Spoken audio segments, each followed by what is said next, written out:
Assalamualaikum warahmatullahi wabarakatuh. Anak-anak, apa kabar hari ini? Semoga semuanya sehat-sehat semua ya.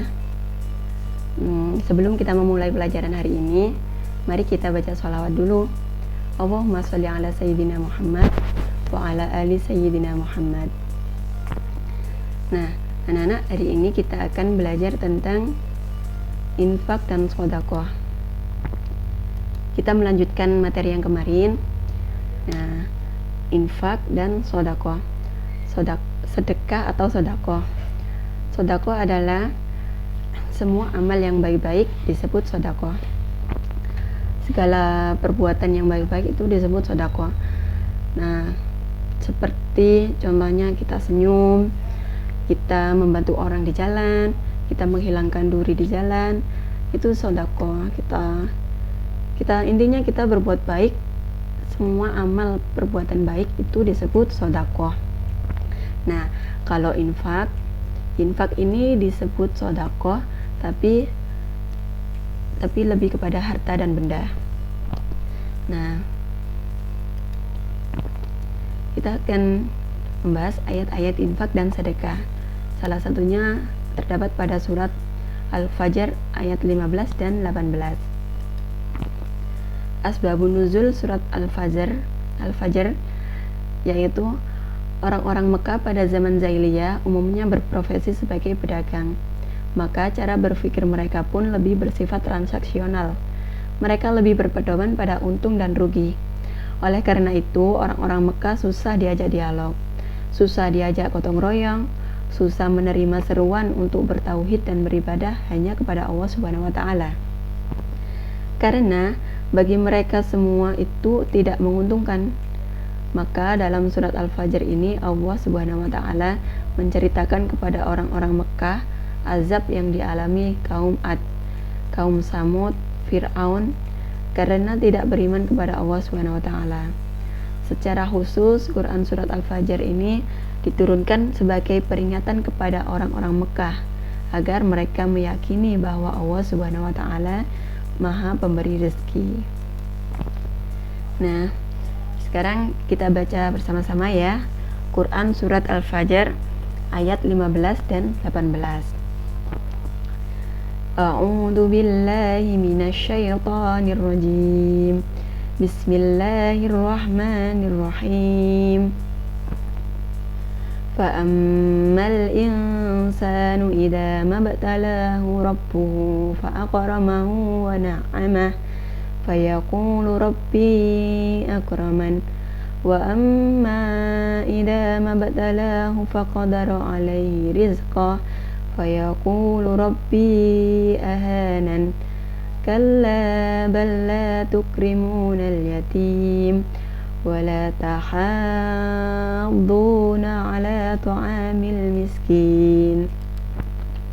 Artinya, adapun manusia apabila Tuhannya mengujinya lalu dia dimuliakannya dan diberinya kesenangan, maka dia akan berkata, Tuhanku telah memuliakanku.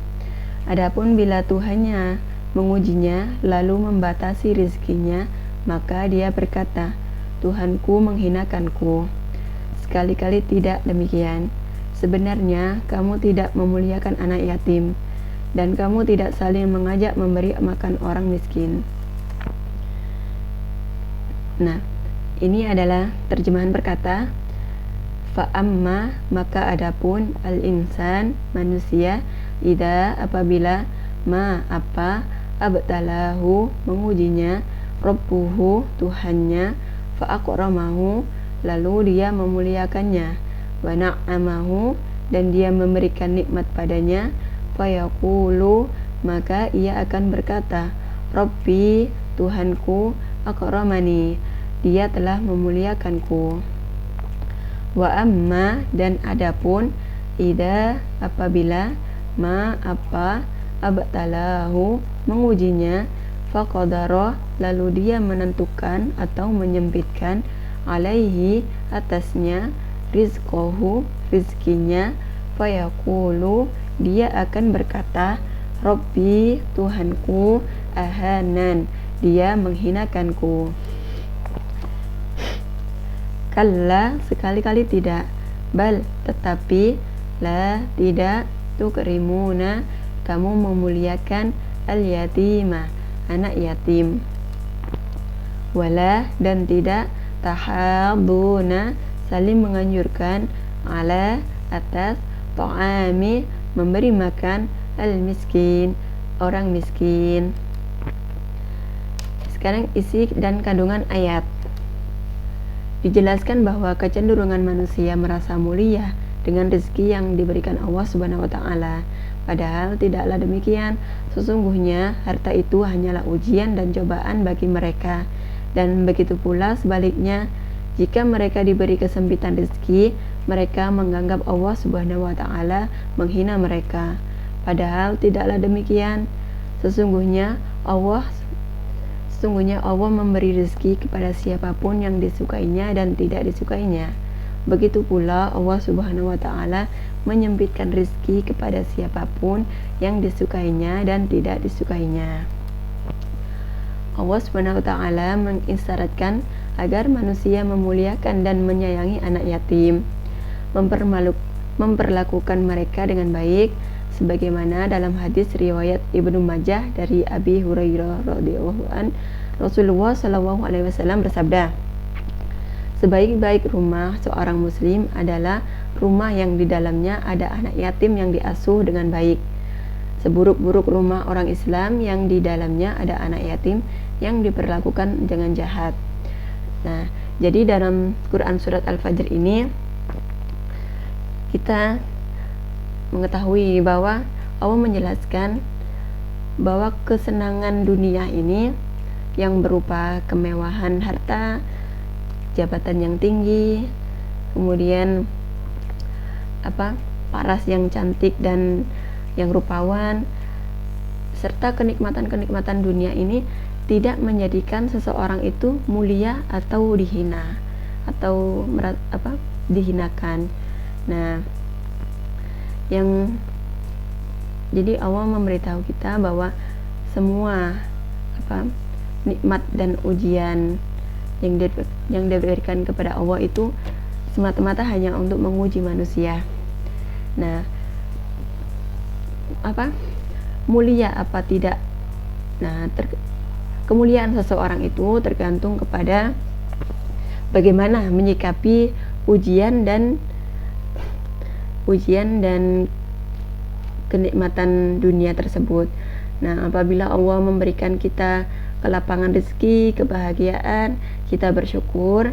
Kemudian apabila Allah memberikan kita kesempitan, kesusahan, kita bersabar. Nah, itulah yang dinamakan mulia, orang yang mulia. Jadi orang-orang yang beruntung adalah apabila dia diberi kebahagiaan, dia bersyukur, dan apabila dia diberi kesempitan, kesedihan, dia bersabar. Nah, itulah muslim yang beruntung. Jadi bukan dilihat dari materi atau duniawi ya, seseorang itu mulia atau tidak. Nah, kemudian juga Allah memerintahkan kita untuk memuliakan dan menyayangi anak yatim. Nah, dan menganjurkan untuk memberi makan kepada orang-orang yang membutuhkan. Apalagi kita di masa pandemi ini ya, banyak sekali saudara-saudara kita yang kesusahan, kehilangan pekerjaan. Jadi kita sebagai seorang muslim tentu bisa peka terhadap mereka, memberikan semampu kita, memberikan bantuan semampu kita. Ya, mungkin itu saja anak-anak. Semoga kita bisa memahami. Jangan lupa dibaca di rumah ya. Kurang lebihnya saya mohon maaf.